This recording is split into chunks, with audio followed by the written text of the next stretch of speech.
Hey guys, welcome back to a new video. My name is Manish and I hope you all are doing absolutely fine. तो आज की video में हम बात करने वाले हैं नोटिस पीरियड के बारे में। नोटिस पीरियड यार एक ऐसा है, मतलब वो होता है ना शादी का लड्डू, जो खाए वो भी पछता है और जो ना खाए वो भी पछता है।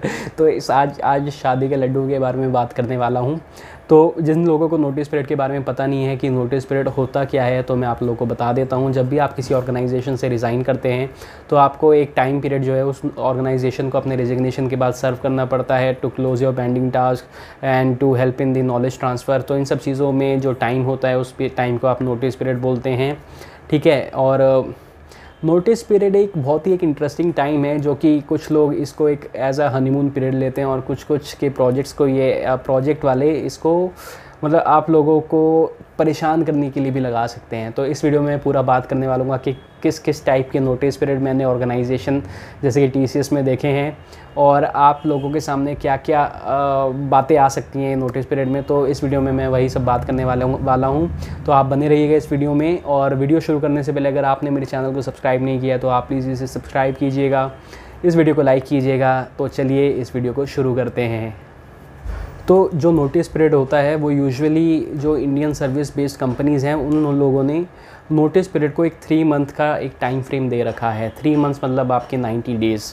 तो 90 डेज़ आप लोगों को अपने रेजिग्नेशन के बाद ऑर्गेनाइजेशन को सर्व करना पड़ेगा, ठीक है। और 90 डेज़ के पीछे भी एक बहुत ही इंटरेस्टिंग कहानी है कि यूजुअली जो नोटिस पीरियड 90 डेज़ से पहले होता था वो 1 या 2 महीने का होता था। पर क्या होता था कि एट्रिशन रेट बहुत ज़्यादा था, क्योंकि लोग सोचते थे यार 1 महीने का नोटिस पीरियड है, और कंपनीज़ भी फटाफट हायर करती थी कि चलो 1 महीने में ये जॉइन तो कर ही लेगा। तो कंपनीज़ ने जो HR जो टॉप लेवल एग्जीक्यूटिव है उन लोगों ने अपना दिमाग चलाया। उन्होंने कहा कि यार अगर हम टाइम पीरियड ही बढ़ा देंगे तो एक एम्प्लॉय भी रिज़ाइन करने से पहले सोचेगा यार कि 3 महीना मतलब 1 क्वार्टर, और 1 क्वार्टर एक इंडस्ट्री स्पेशली IT इंडस्ट्री में एक बहुत ही एक बड़ा टाइम पीरियड होता है, जिसमें कि वो लोग सोचते हैं यार कि मैं 3 महीने पता नहीं मेरे को कोई जॉब ऑफ़र मिलेगा या नहीं मिलेगा, अगर मिलेगा तो कैसा मिलेगा, ठीक है। तो इस वजह से एक जो नोटिस पीरियड था उसको 1 से 3 महीना किया गया था। पर आप लोगों को पता है ना कि कि हर चीज़ के एक बेनिफिट होता है और प्रॉज होते हैं और कॉन्स भी होते हैं। तो एम्प्लॉयज़ के लिए इस बात का प्रॉज ये हुए कि सोचो आपके पास रेजिग्नेशन के टाइम पे एक ऑफ़र था, तो 3 महीने में आपको धड़ाधड़ मतलब कंपनीज़ के कॉल्स आते ही रहते हैं। और यूजुअली ये फ्रीक्वेंसी बढ़ जाती है जब आपके लास्ट के 20 से 25 दिन बचे होते हैं नोटिस पीरियड के, क्योंकि तब आप एक इमीडिएट जॉइनर बन जाते हो।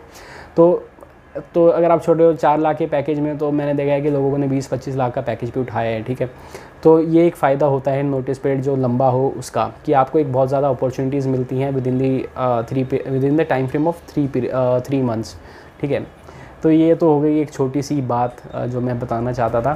तो चलिए अब शुरू करते हैं नोटिस पीरियड में। तो TCS में यार मैंने देखा है 2 तरह के लोग होते हैं नोटिस पीरियड में। एक वो होते हैं जो नोटिस पीरियड को एज अ हनीमून पीरियड आप बोल सकते हो ट्रीट करते हैं। मतलब जैसे उनका नोटिस पीरियड स्टार्ट हुआ और उनकी शिफ्ट है अगर 8 घंटे के, तो वो देखो वो 3 घंटा काम करेंगे और 4 घंटे ब्रेक्स लेंगे, जिसमें टी ब्रेक्स होंगे 1 घंटे के और एक लंच ब्रेक होगा 1.5 घंटे का, ठीक है। और वो सब मतलब है ना, आग लगे बस्ती में भाई रहेगा मस्ती में वो वाली बात हो जाती है कि जो प्रोजेक्ट में हो रहा है चलने दो, मेरे को तो जाना ही है, ठीक है। पर क्या ये एथिकल है आपके बिहाफ पर? बिल्कुल नहीं, ये बिल्कुल भी एथिकल नहीं है। क्योंकि देखो नोटिस पीरियड में आप लोग की सैलरी तो नहीं काटी जा रही है ना, सैलरी तो आपको पूरी मिल रही है। तो आप लोग काम क्यों बंद कर देते हो करना? काम करना बंद करना गलत है, कम काम करना, या आप कैसे उस डायरेक्शन में आप अपने नोटिस पीरियड को लेके जाते हो वो आपके ऊपर है। देखो जो समझदार लोग होते हैं वो समझ जाते हैं कि उन लोगों को कैसे ट्रीट करना है। मैंने कहीं सुना था कि काम ना करना और कहीं पे कांड करना 2 अलग बात होती है, ठीक है। अगर आप काम नहीं कर रहे हो, कम काम कर रहे हो, वो फिर भी चलता है। पर अगर आप बिल्कुल ही हैंड्स अप करके खड़े हो गए हो कि भाई मुझे मार लो पीट लो मैं काम नहीं करूँगा, तो वो भी बहुत ही गलत बात है, ठीक है। तो ये पीरियड होता है। तो मैं नोटिस पीरियड को हमेशा 3 फेजेस में मैं बांट सकता हूँ अगर 3 महीने हैं। तो पहला महीना होता है कि किसी को फ़र्क नहीं पड़ता आपने रिज़ाइन कर दिया है, और आपको भी कहीं एक क्वेश्चन आता है कि यार मैंने रिज़ाइन कर दिया, मतलब कुछ तो हो नहीं रहा, मैं वैसे ही काम कर रहा हूँ, मेरे पास कोई भी जो भी सेपरेशन ऑफिसर हैं या एचआर, उनकी कोई रेजिग्नेशन प्रोसेस से रिलेटेड कुछ नहीं आ रहा, ये सब आप लोग सोचते हो पहले फेज़ ऑफ नोटिस पीरियड जो पहला मंथ होता है। उसके बाद आता है दूसरा मंथ। दूसरे मंथ में यार आप लोग सोचते हो कि यार मेरे पास और कॉल्स क्यों नहीं आ रही, क्या मैं उसी जो मेरे को 30-40% हाइक मिले हैं क्या उसी में रह जाऊंगा। फिर आप लोगों के पास अपने दोस्तों की कॉल आती हैं जो कि भी नोटिस पीरियड के एंड में होते हैं कि भाई मुझे तो 18 लाख का पैकेज लग गया, भाई मुझे तो 20 लाख का पैकेज लग गया, कि भाई मुझे तो 15 का लग गया। तो आप लोगों को थोड़ा एंजाइटी फील होती है यार कि मैं तो उसी में अटका हूँ 7-8 के पैकेज में, तो मेरा क्या होगा, ठीक है। और थर्ड होता है एक मिरेकल टाइप ऑफ पीरियड होता है जिसमें आपकी लाइफ में बहुत कुछ चल रहा होता है, साइड बाय साइड आपको एक एंजाइटी और टेंशन भी होती है कि आप उस ऑर्गेनाइजेशन को लीव करने वाले हो। और रेजिग्नेशन की बहुत सारी फॉर्मेलिटीज़, बहुत सारी डॉक्यूमेंटेशन होते हैं जो कि मैंने अपने वीडियो कंप्लीट रेजिग्नेशन प्रोसेस में बात की हुई है, तो आप उसमें देख सकते हो। आपको बहुत सारे डॉक्यूमेंट्स भरने होते हैं, आपको सब कुछ करना होता है, तो एक उस चीज़ की भी एक टेंशन होती है आपके दिमाग में, ठीक है। तो ये सब था उसके नोटिस पीरियड के बारे में। तो नोटिस पीरियड में आप लोगों को क्या क्या सुनने को मिलता है। तो सबसे पहले एक मिथ होता है कि अगर आप काम नहीं करोगे या अगर आप कुछ अगर आपने छुट्टियां ले सकते हो, अगर आप या नहीं ले सकते हो, ठीक है। तो मैं अपनी बात करता हूँ, मैंने नोटिस पीरियड में 3 लीव्स ली थी और वो तीनों, एक सिक लीव थी और एक फ्लेक्सी लीव थी, क्योंकि फ्लेक्सी लीव मैंने पहले ही अप्लाई कर रखी थी और सिक लीव इसलिए क्योंकि मैं बीमार पड़ गया था। तो नोटिस पीरियड में भी वो प्रोसेस आपकी कंटिन्यू रहती है कि अगर आपने 2 दिन से ज़्यादा अगर आपने लिया है तो आपको डॉक्यूमेंटेशन देना पड़ेगा एचआर को, अगर आपने 2 दिन से कम लिया तो आपको डॉक्यूमेंटेशन नहीं देना पड़ेगा।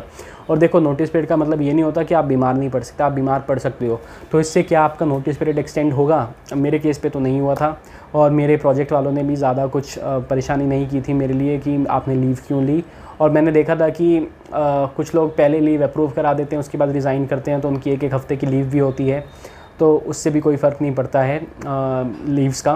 पर कोई ऑर्गेनाइजेशन होती हैं जो कि इसको रिलीजियसली फॉलो करती हैं कि अगर किसने लीव ली है, सपोज़ आपका नोटिस पीरियड अगर 60 या 60 डेज़ का है और आपने 5 दिन का लिया है तो आपका 5 दिन और एक्सटेंड हो जाएगा।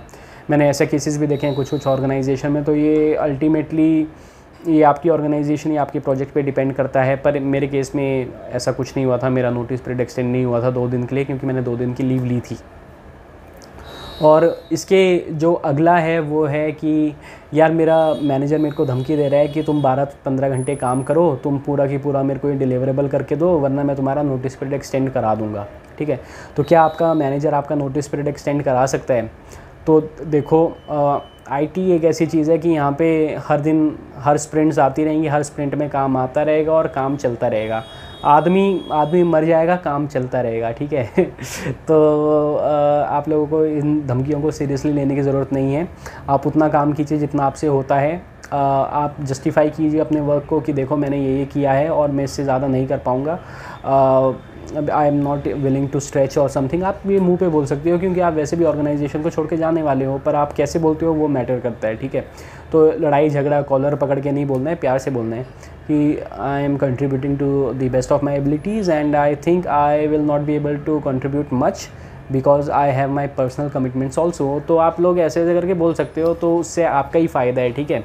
और लड़ाई झगड़ा करके नहीं निकलना है, क्योंकि देखो आईटी घूम फिर के अगर आप सर्विस बेस्ड कंपनी में काम कर रहे हो तो 4-5 ही कंपनीज़ हैं जिसमें आप घूमते रहोगे। अगर आपकी किस्मत अच्छी है तो आप किसी प्रोडक्ट बेस्ड कंपनी या बिग 4 में भी जा सकते हो। अगर आपकी किस्मत ठीक है, मतलब पैसा तो हर जगह ही मिल रहा है ना, सर्विस बेस में भी जाओगे तो कोई बुरी बात नहीं है। तो आपका मैनेजर भी तो सर्विस बेस पे आ सकता है ना। तो अगर आपका मैनेजर उस सर्विस बेस पे आ गया और वो निकले एकदम खुंदस निकालने वाला बंदा जो कि आपको टारगेट करेगा उस कंपनी में भी, अगर बाई चांस आपकी किस्मत इतनी ख़राब रही वो उसमें भी आपका मैनेजर बन गया, तो क्या होगा, ठीक है। तो प्रोफेशनली सब कुछ करना है, अनप्रोफेशनली और अनएथिकली कुछ भी नहीं करना है, ठीक है। तो ये बात हो गई। और कोई ये भी धमकी देते हैं कि बेटा जाओ, पर मैं तुम्हारे ना एक्सपीरियंस लेटर में लिखवा दूंगा कि you are not fit for the role and you did not behave properly during your tenure. तो क्या ऐसा हो सकता है? जी नहीं, ऐसा भी नहीं हो सकता, ठीक है। तो मैं आपको बता देता हूँ सर्विस सर्टिफिकेट में बेसिकली होता क्या क्या है। ऊपर एक सर्विस सर्टिफिकेट की हेडिंग होती है, नीचे होता है कि दिस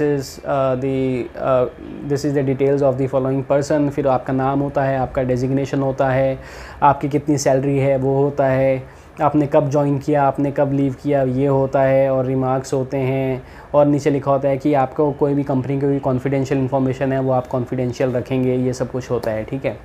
तो उन धमकियों से भी आपको डरने की ज़रूरत नहीं है कि आपके सर्विस एक्सपीरियंस लेटर में वो लिख देंगे कुछ भी, ठीक है।